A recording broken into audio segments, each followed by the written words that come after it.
자, 오늘은 이 마가복음 14장 60절에서 65절에 대한 마지막 시간입니다. 자, 오늘 여기 말씀해 보면 대제사장들이 예수님에게 하나님의 아들인가 찬송 받으시리의 아들이냐 그렇게 물었고, 예수님이 그렇다고 대답하자 그 사람들은 아주 기다렸다는 듯이 신성모독죄로 몰아갑니다. 그래서 여기 보니까 여기 62절에 보면 예수께서 이르시되 내가 그니라 그렇게 말씀하시고 인자가 권능자의 우편에 앉은 것과 하늘 구름을 타고 오는 것을 너희가 보리라. 막 말이 떨어지자마자 63절에 보면 대제사장이 어떻게 했다고 나와요? 자기 옷을 찢었다. 이때 당시에 옷은 굉장히 지금 이 시대처럼 옷이 싼 시대가 아니고 옷이 굉장히 비싼 시대였어요. 여러분 성경에 보면 알겠지만은 가난한 사람들은 전 재산이 겉옷이라고 할 만큼 그렇게 의복이 이 천이라든지 이런 게 가난한 사람들에게 일반 그런 사람들에게는 옷이 굉장히 가치 있는 물건이었습니다. 근데 아시다시피 그때는 한번 옷을 사면은 거의 완전 다 낡아 떨어질 때까지 사람들이 입고, 그러고 또 지금처럼 이렇게 나일론이 있고 뭐 요새 폴리에스테르 이렇게 천이 좋은 게 아니고 옛날엔 다 뭡니까? 양털 아니면은 그냥 이런 거 저런 거 짜가지고 삼배 이런 거 짜가지고 옷을 만들었기 때문에 옷도 잘 찢어졌어요.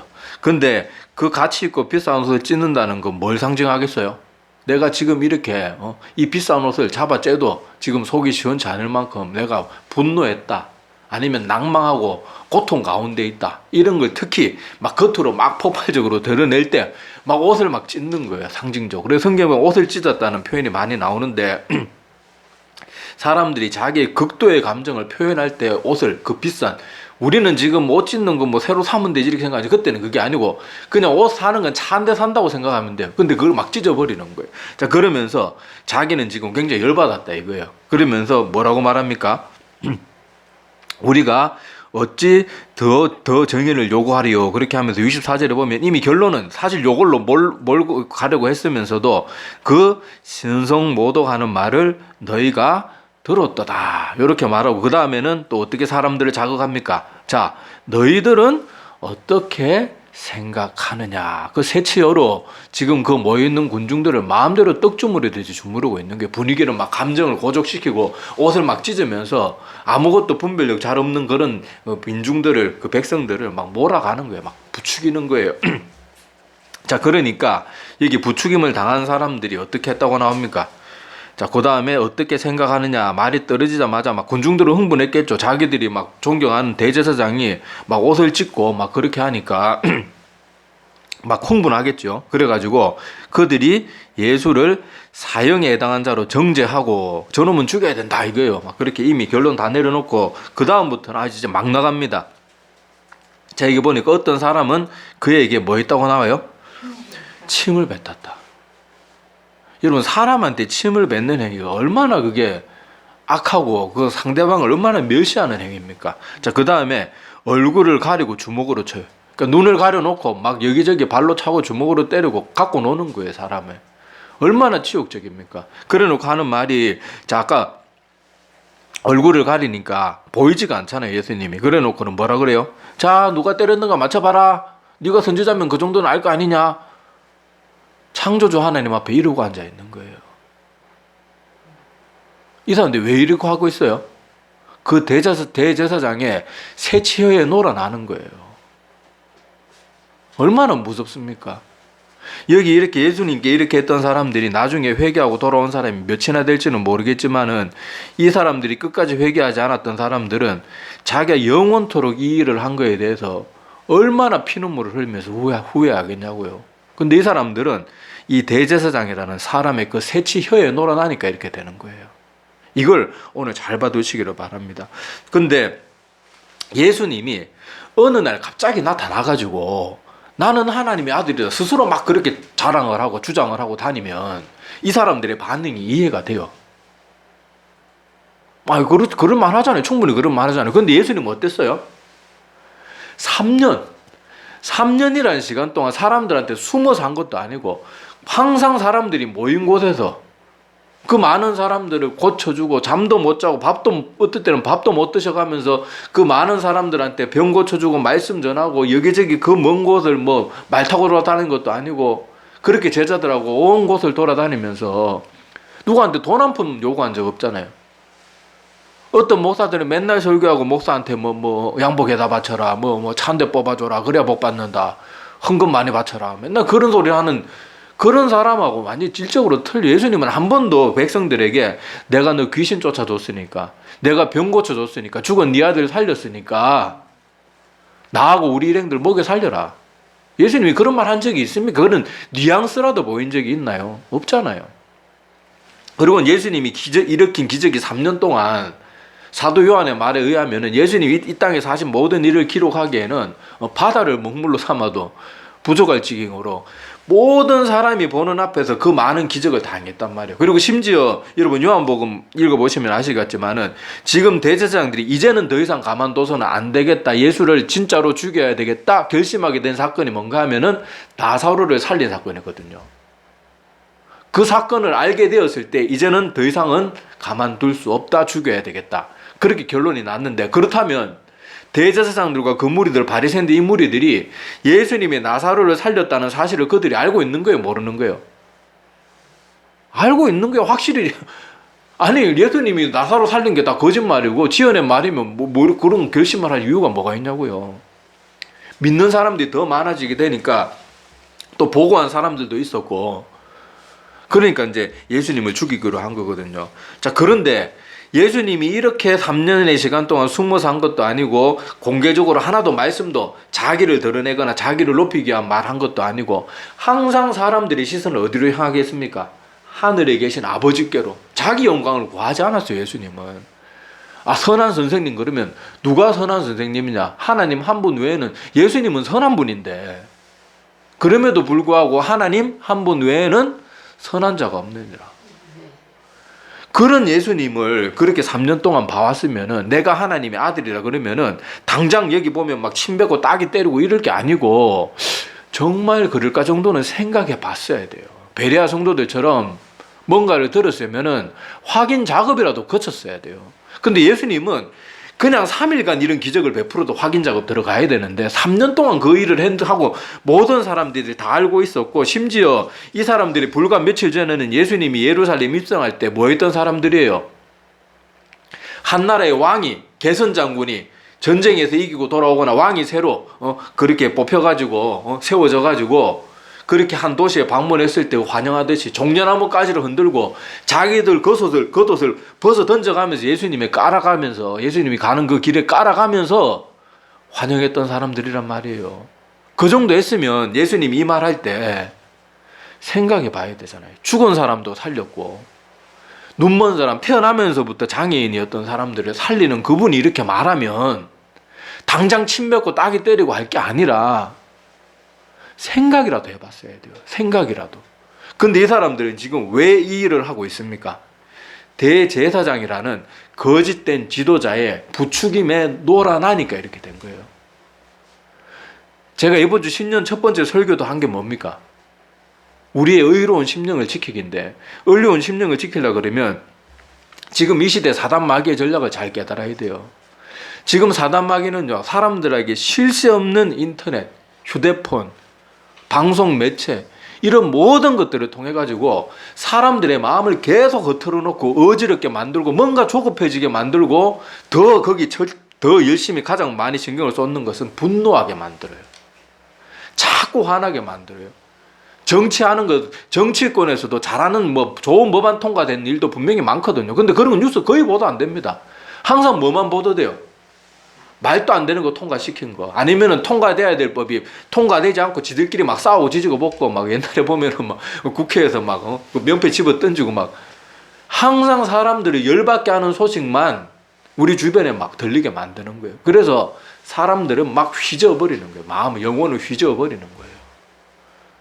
거기다가 거짓된 자들이 그런 데 틈을 비집고 와가지고요, 사람들이 분노하고 흥분하고 불만이 많고 그럴 때 그 사람들의 마음에 치고 들어와가지고, 야, 이거 이렇게 해야 안 되겠냐 딱 던져가지고 그때부터 사람 확 휘어잡고 놀아나는 거예요.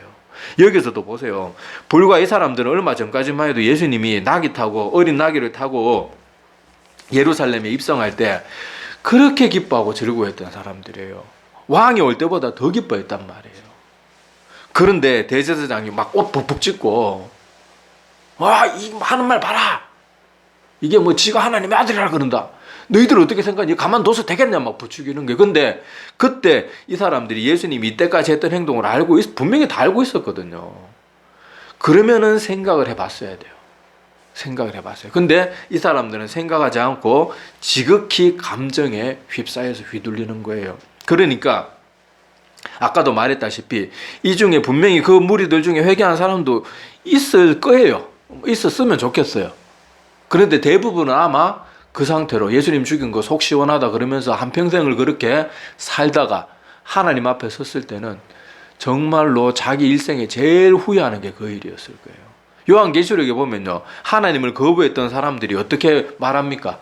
저 바위와 산이 나를 덮쳐가지고 내가 그 밑에 깔려 죽는 한이 있더라도 나 하나님의 영광 못 보겠다. 나 주님 도저히 너무 무서워서 볼 수가 없다. 차라리 나는 돌에 깔려가지고 납작 터져 죽겠다. 그래도 좋으니까 저 바위고 저 산이고 나를 덮어버려라. 이런 마지막 우리가 하나님 앞에 섰을 때는요, 예수님이 우리에게 얼마나 극도의 두려움으로 다가올 거예요. 심지어 믿는 우리에게도 믿음 아니면은 예수님이 얼마나 두려운 분인지 그때 하나님의 권능을 깨닫게 될 거예요. 그런데도 우리가 그걸 깨닫지 못하고 사람들 세치에 놀아나가지고 생명의 창조주한테 따귀를 때리고 침을 뱉고요, 눈 가리고 조롱하고요, 발가벗겨가지고 이 옷 입혔다가 저 옷 입혔다 하고요, 가시관 찍어 눌러 쓰여가지고 사람 그 얼굴에 피가 줄줄 흐르도록 그렇게 고통스럽게 하는 야만스러운 짓을 하고요. 그게 다 사람의 혀에 놀아나서 그렇거든요. 제가 몇 년 전에 있었던 사건이 기억이 납니다. 그때 어떤 사건이 있었는가 하면요, 뉴스 보도에 이런 보도가 났어요. 어떤 버스 기사가 아이가 버스에서 내리고 엄마가 그 아이 먼저 내려서 아이만 먼저 내리고 엄마는 못 내린 거예요. 그런데 엄마가 차 세워달라고 그렇게 울면서 막 소리를 치고 막 버스 기사한테 애원을 했는데도 불구하고 버스 기사는 버스 문도 막 금세 닫아버리고 막 급하게 팍팍 가가지고 세워주지 않고 다음 정거장에 가서 세워줬다. 이게 뉴스에 나왔어요. 아마 기억하시는 분 있을 거예요. 그래가지고요, 온 나라가 저 버스 기사 쳐 죽일 놈이다. 저거는 법적 조치 취해야 돼. 철저하게 조사해가지고 진상규명해가지고 저런 거는 완전히 죽여 없애야 된다. 막 말이 사람들 그 인터넷 댓글에 그때만 해도 요새 댓글창에 막 닫고, 요새는 사람과 관련된 소식은 댓글창을 닫아놓지만 그때만 해도 그게 없을 때니까 사람들이 그 저주를 해놓은 게 정말 무서울 정도의 저주를 퍼부었어요. 근데 그 기사의 딸이요, 이게 너무 우리 아버지는 절대 그런 분이 아니고 그때 그날에 있었던 상황은 그게 아니라고 온갖 인터넷으로도 해명해보고 우리말 좀 제발 들어달라고 해도요, 이 가족이 완전히 생매장 돼버린 거예요. 제가 지금 한 5, 6년 전 사건이라 가지고 잘 기억이 지금 다른 기억하고 섞여서 모르겠는데 하여튼 버스 기사가 이것 때문에 하여튼 정신질환 하여튼 엄청나게 충격받고 하여튼 완전 한 가정이 완전히 무너져 내려서 며칠 사이에 완전히 막 사람들이 그 집 앞에 찾아가서 막 죽이네 살리네 그러고, 그러니까 온 나라가 지금 이 악한 버스 기사 때문에 난리가 났으니까 경찰은 당연히 조사해야 되잖아요. 조사하니까 어떤 결론이 났는지 압니까? CCTV 요새 다 찍히잖아요. 버스 안에도 CCTV가 다 있거든요. 버스 기사는요, 점잖게 운전했어요. 막 급하게 막 문 잠깐 열어줬다가 막 확 운전해가지고 확 문 닫고 하고 그게 아니고요, CCTV 다 까보니까 요새는 다 나오잖아요. 버스 기사 문 열어주는 시간도 충분했고 사람들 다 내리고 나서 다 확인하고 문도 닫았는데 이게 어떻게 됐는가 하면 지가 지 자식 간수도 안 하고 아가 그 버스에서 그냥 놀다가 사람도 우르르 내리니까 자기 엄마도 내렸는 줄 알고 같이 내려버린 거예요. 너 엄마는 신경도 안 쓰고 있다가 차 문 닫히고 나서 이렇게 주변에 보니까 지 아들이 없는 거야. 그래가지고 버스 지나가는데 뒷 창문으로 보니까 애가 버스 정류장에서 보여 있는 걸 보니까 그제서야 막 버스 세워달라고 하는데 이미 여러분 서울 가보면 아시겠지만은 서울의 버스 차선이 안쪽에 있어요. 그래서 한번 안으로 들어가면 이게 다시 돌아와서 못 세운다고. 이게 차선이 몇 차선인데. 그래가지고 버스 기사가 어쩔 수 없이 다음 정류장에 가서 세워줬단 말이에요. 그런데 보세요, 우리는 어떻게 했습니까? 뉴스도 요새 똑바로 뉴스 잘 없습니다. 다 사람들 선동하게 바쁘고 클릭수 많이 나오는 거, 시청률 많이 나오게 하려고 요새 제목도 얼마나 자극적으로 짓습니까? 사실 그 나중에 뉴스 보면 하나도 신문 기사 같은 거, 특히 인터넷 뉴스 같은 거는 실제 내용은 그 제목하고 하나도 상관없는데 누구 이혼 적어놓고 보면은 누구 그 사람의 친구가 이혼했다 뭐 그런 식으로 얼마나 그렇게 해요. 그래 그때 내가 그 사건 보면서요, 사람들이 이런 걸 맨날 겪으면서도 어떻게 이렇게 맨날 거짓에 놀아나나. 또 이렇게 되고 나니까 또 그 이제는 또 뭐 하는 줄 압니까? 그 여자 잡아 죽여라. 멀쩡한 사람. 우리가 지금 또 그렇다니까요. 하나님의 진리의 말씀이 여기 변경 없고 수천 년 동안 우리에게 주어진 말씀이 여기 있는데 사람들이 말씀은 보고 읽으려고 하고 연구하고 묵상하려고 하지도 않고 그저 누가 말 듣기 좋은 말 팍팍 찔러주면은 거기에 그냥 목숨 걸고 거기 쫓아다니는 거예요. 그러다가 우리가 어떻게 되는가 하면요, 생명의 주를 십자가에 못 박는 형태만 다를 뿐이지 우리도 그렇게 하는 거예요. 사도 바울도요, 주님이 제자들이 하는 말 다 들어보지도 않고 뭐 했습니까? 무조건 저것들은 다 잡아 죽여야 된다. 그래가지고 사도 바울이 예수님이 그렇게 권능으로 나타나시기 전까지는 사도 바울이 했던 일이 뭡니까? 그리스도인을 다 잡아 죽이고 가두고, 심지어 성경에 보면 사도 바울이 막 강제로 하나님 거부하게 만드는 그런 일까지 서슴지 않았던 게 사도 바울이란 말이에요. 우리도 어떤 가치관이나 어떤 선입견이나 어디 소속, 어떤 그런 거에 빠지면요, 우리도 그렇게 돼요. 저는 대학교까지인가 그때까지가 돼도 이 우리나라에 지역 감정이 있다는 걸 잘 몰랐어요. 저는 친구도 많이 사귀는 편도 아니고 사회에 대한 일에 관심이 없는 사람이기 때문에 지역 감정이 있다는 것 자체도 몰랐어요. 근데 대학교쯤 가니까 뭐 경상도 사람들 전라도 내기들이 어쩌고 저쩌고, 그리고 전라도 사람들 경상도 저 깽깽이 저것들 막 하면서 다 이게 뭐예요? 내가 어디에 태어났다는 이유만으로 자동으로 선입견이 장착돼 버리는 거예요. 전라도 가보세요. 착한 사람 천지입니다. 경상도에도 나쁜 놈 많아요. 내가 경상도라고 경상도는 다 옳고 전라도는 다 틀리고 충청도는 다 멍청하고 강원도는 촌놈이 말이 됩니까? 안 되죠. 근데 우리는 그런 것들, 남의 말, 가치관, 선입견 이런 것들에 막 휘둘려 가지고 우리는 손쉬운 사단의 먹잇감으로 지금도 살아가고 있어요. 깨어있는 목회자들이 우리가 예수 그리스도를 믿는 것은 복받기 위해 믿는 게 아닙니다. 우리는 예수 그리스도와 성부 하나님, 성자 하나님, 성령 하나님이 우리 삼위 하나님, 우리의 주인이시고 그 고귀하신 분이 생명까지 내던지면서 우리를 구원해 주셨기 때문에 우리는 내가 가진 재산을 다 잃고 내 생명을 빼앗기는 한이 있더라도 하나님을 높이기 위해서 우리 하나님 섬깁니다. 몇 년을 그래 가르쳐가지고 겨우 정상궤도에 가까이 올려놓은, 이제 약간 가까이 왔어요. 그런데 부흥사 한번 등장하면요, 그날로 다 끝납니다. 아이고 맞아, 전 목사님 말이 맞지. 헌금 많이 바치고 잘 먹고 잘 살아야지 안 믿는 사람들도 우리 보고 잘 믿는다 그러지. 한 방에 하나님의 말씀은 온데간데 없고요, 한 방에 그 사람들이 말하는 부가 만몬신이 그 사람들이 하나님의 자리에 떡하니 들이차게 돼. 진리로 돌이키는 데는요, 수십 년 동안 같은 말을 해도 사람들이 정말로 돌아오기 힘들어요. 그런데 그런 말은요, 한 방에 끝납니다. 한 방에. 그러고는요, 평소에 눈물 흘리고 기도도 통성기도도 안 하는 사람들이 복 받는다 그러면요, 막 목이 찢어져라, 목이 쉬어라고 기도를 하고 막 통성기도 막 평소에는 기도 시켜도 기도 못 하겠어 이런 사람들이 막 주시고 써서 막 그러면서 얼마나 기도도 뭐 그게 잘하는 기도 아니에요. 그건 잘하는 기도 아닌데 겉으로 보기에는 막 얼마나 기도 잘하고 열심히 하는지 몰라요. 우리가 그렇게 해서는 안 됩니다. 자, 오늘도 여기 이 대제사장이 옷 좀 찢고 감정 좀 막 분위기 좀 그렇게 고조시키면서 너희들 생각은 어떠냐 요렇게 한마디만 던져줘도요, 얼마나 사람들이 쉽게 놀아나고, 그리고 그 놀아나는 사람들은 분별력이 더 없는 사람들이기 때문에 대제사장들은 직접 예수님 막 조롱하고 침뱉고 안 그러잖아요. 그 사람도 조정만 해놓으면은 걔들이 무식하고, 여기서 말하는 무식한 건 뭐 그런 뜻으로 말하는 게 아니고 분별력이 없는 사람들을 말하는 거예요. 그런 사람들은 더 악한 짓도 서슴지 않는 거예요. 자기가 그게 잘한다고 생각하는 거거든요. 나는 여호와 하나님, 우리 유대교가 믿는 하나님을 위해서 이런 쓰레기 같은 인간에 내가 철저하게 짓밟는 것이 하나님을 위해서 하는 일이다. 그들 마음에는 그런 생각이 가득한 거예요. 얼마나 무섭습니까? 깨어있지 않으면. 아까 제가 뉴스 말씀도 드렸잖아요. 전후관계 확인도 하지 않고 어떤 사실을 알려고 하지도 않고 그저 우리 마음에 자극되는 말만 듣고 함부로 판단하는 게 얼마나 무서운지를 알아야 돼요. 그래서 오늘 희한하게 공교롭게도 새해 첫 주에 말씀도 그렇고 수요일 요번에 말씀도 하나님이 원래 우리가 정말 지금 정말 매스컴이나 이런 여러 가지 정보 소식통을 통해 가지고요, 지금 사단의 공격이 정말 우리 정신 차리고 깨어있지 않으면요, 매일 분노 속에 살고 매일 짜증 속에 살고 매일 남 원망하면서 살게 돼 있어요. 이 나라 이 모양, 이 나라가 이 모양 이 꼴인 건 정치하는 저것들 때문에 그렇다. 맨날 남 원망하고 불평하고. 우리가 기도 더 많이 안 해서 그렇다는 생각을 안 하잖아요. 다 저놈들 때문에 그렇다 그러잖아요. 근데 여러분 기독교 역사를 보시면 아시겠지만요, 정말로 깨어 기도하는 사람 한 명이 있으면요, 그 지역이 바뀌고 나라가 바뀝니다.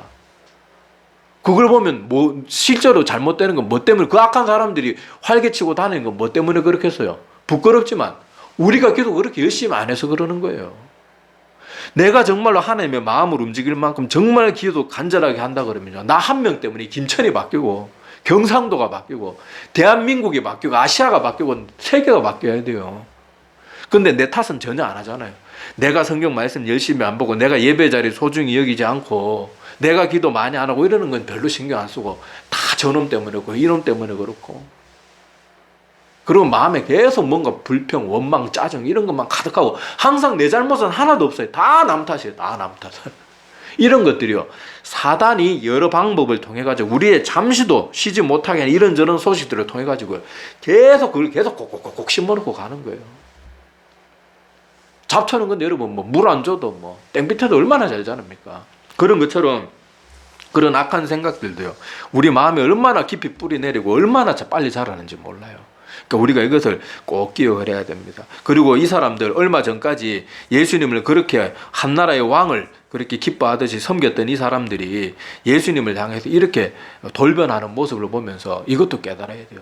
우리 인간들이 얼마나 쉽게 변질될 수 있는 존재인가. 아까도 제가 말했잖아요. 목사들이 성경 공부 몇 년씩 해가지고 겨우 성도들이 이제 복음의 참된 진리의 말씀의 궤도에 조금 이제 올라왔어요. 그게 몇 년이 걸려요. 몇 년이. 그런데 한 방에 나가 떨어지는 건요, 순식간 하루에 하루. 이상한 집회 한번 가면요, 그 한 방에 끝나요. 한 방에. 그만큼 여기 나오는 사람들이, 야, 저 사람들이 불과 얼마 전까지만 해도 그렇게 예수님 종려나무까지 흔들면서 환영해놓고 어떻게 저렇게 변할 수 있나. 성경 기록된 게 이게 사실인가? 사실이 우리를 보란 말이에요. 우리도 똑같단 말이에요. 그러니까 이런 모습들을 보면서 정말 우리가 내 마음을 지키고 내 영을 지키는 것은요, 우리의 마음을 어지럽히고 혼란스럽게 하고 분노하게 하고 남을 원망케 하는 그런 모든 소식들로부터는 자꾸 우리의 마음을 격리시켜야 돼요. 그리고 세상에 잡다한 것들, 그런 것들 자꾸 버리고, 그런 것들 시간 쏟는 거 자꾸 버리고, 그러고는 내 마음을 자꾸 하나님의 바른 것을 향해서 바른 것을 자꾸 보고 듣고 바른 것을 향하고 그걸 실천하려고 애를 쓰고, 믿음은 듣는 것만으로 끝나는 게, 들었으면 순종해야죠. 아니, 듣는 거 누가 못하면, 정보는 내 머릿속에 뭐 얼마든지 넣잖아요. 내가 어떤 사람 사랑한다 말은 사랑한다는 말을 100번 1000번 10,000번 할 수 있지만은 그 사람한테 아이고 난 돈 아까워서, 난 저 사람을 목숨을 바쳐서 사랑하지만은 나 저 사람 짜장면 사주는 돈 5,000원이 너무 아까워서 못 사주겠다. 그건 말이 안 되잖아요. 그러는 것처럼 우리가 내 명언을 바르게 지켜가기 위해서는 그렇게 자꾸 노력을 해야 돼요. 이 세상이 나를 어지럽히는 것보다 더 많이 노력해야 돼요. 나쁜 것은요, 저절로 묻고 저절로 배우고, 금묵자옥이란 말도 있듯이 더러운 건 저절로 막 묻는데 깨끗하는 걸 어떻게 해요? 빨아야 되고 물에 불리고 빨고 말리고 얼마나 노력해야 됩니까? 그런데도 우리의 삶의 비중을 보면 더럽혀지는 데는 훨씬 더 시간도, 내 몸도 그런 데 더 많이 가 있고, 내 영혼을 깨끗게 하는 데는 잠깐만 가도 아이고 오늘 이 정도 했으면 됐을 거야. 우리 하나교회는 뭐 예배 길어봐야 뭐 1시간 넘는 게 거의 역사적으로 한 번도 없는데, 요거 예배 드리면서도 아이고 저래라 그러고 있는 거예요. 그러니까 우리가 이런 식으로 살면 내 영혼이 더러워지고 계속 쇠퇴할 수밖에 없는 거예요. 이것을 우리가 꼭 명심하고 오늘 말씀 기억하면서 사람들의 말에 쉽게 놀아나는 것이 얼마나 두려운 결과를 초래할 수 있다는 걸 알고, 하나님 말씀 외에는 아무리 목회자라도, 여기도 오늘 사람 부추기는 게, 군중들 부추기는 게 대제사장이잖아요. 대제사장. 지금 이 시대로 말하면은 대한민국에서 제일 존경받는 가장 큰 교회, 막 그리고 노회나 총회 이런 데서 막 총회장, 노회장하고 이러는 그런 막 명망 있는 목사가 이런 말을 한단 말이에요. 사람 부추기는 말을. 근데 우리는요, 목사 말을 쫓는 자들이 아니에요. 목사들의 말도 성경대로 말할 때만 쫓으면 되고, 성경대로 말 안 하면 아무리 유명한 사람이 말해도 우리는 그런 사람에게서 돌아설 줄 알아야 돼요. 내 영혼이 사는 길은 그거밖에 하나님 말씀 외에는 없어요. 목사들은, 깨어있는 목사들은 이 하나님의 말씀을 좀 더 쉽고 사람들이 놓치기 쉬운 부분을 설명해주고 더 접근하기 좋도록 도와주는 사람이지, 목사는 하나님이 아니에요. 이걸 꼭 명심하셔야 돼요. 오늘 이 말씀들 여러분들이 꼭 마음에 새기고, 이렇게 계속 우리를 충동질하고 선동하는 보이지 않는 세력들도 있고, 또 대놓고 선동질하는 사람들도 있고, 그러면 심지어 목회자들도 있고 하니까 정신 바짝 차리고 말씀 가운데 깨어서 그 어떤 것에도 휘둘리지 않고, 오히려 사람들이 이렇게 예수님 따기치고 그럴 때 우리가 달려가서 우리가 이분한테 이러면 안 된다고 그런 말 해야 될 거 아니에요. 그런 사람들이 우리가 다 되기를 간절히 소망합니다.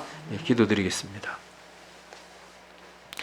하나님 아버지, 은혜를 감사를 드립니다. 오늘도 귀한 말씀을 통하여서 우리를 다시금 또 돌아보게 하심을 감사를 드립니다. 이 땅에 살아가는 많은 사람들이 사실관계를 알아보는 데는 관심도 없고, 그저 감정이 끌리는 대로, 그저 자기들 마음에 자극하는 그대로 자기의 온갖 분노를 다 표출하고, 항상 자기는 아무 잘못이 없고 남에게만 모든 잘못이 있는 것처럼 그런 식으로 살아가면서 자기의 마음이 점점 더 악해지고 강팍해지는 것을 방치하다가 보니 세상이 갈수록 더 악해지고 더 잔인해지고 더 정말 상상하기도 힘든 그런 일들이 점점 더 많이 벌어지고 있는 것이 바로 지금 우리가 살아가고 있는 이 시대입니다. 이제 예수님이 곧 오실 터인데, 우리가 더 이상 사람들의 말이나 우리를 부추기는 여러 매스컴의 말들이나 그것을 뒤에서 조종하고 있는 어둠의 세력들이나 그런 것들에 더 이상 우리가 쉽게 놀아나는 자들이 되지 않게 도와주시고, 베레아 성도들과 같이 무슨 말을 듣든지, 누구에게 어떤 말을 듣든지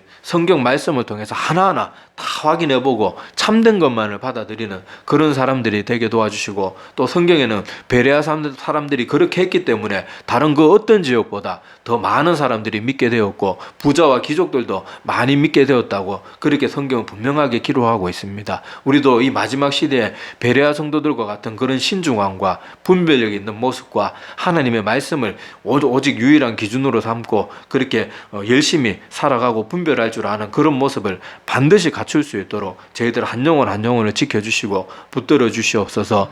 또 오늘 예수님을 이렇게 조롱하고 따귀를 치고 온갖 악을 행했던 그 사람들이 불과 얼마 전까지는 예수님이 예루살렘에 입성한다고 그렇게 종려나무가지를 흔들면서 기뻐했던 바로 그 백성들이 불과 며칠 뒤에 이런 일을 하고 있다는 것을 기억하면서, 우리도 얼마나 쉽게 마음이 조속으로 변하는 그런 모습들을 보면서 저들의 어리석은 모습을 비웃을 것이 아니라, 우리도 그들과 똑같이 하나님 말씀 가운데 바로 서 있지 않으면 그렇게 쉽게 변질되고 오락가락하는 존재라는 것을 마음에 깊이 새기고 말씀 가운데만 굳건하게 깨어있는 우리 모두가 되게 도와주시옵소서. 감사를 드리며 예수님의 이름으로 기도드립니다.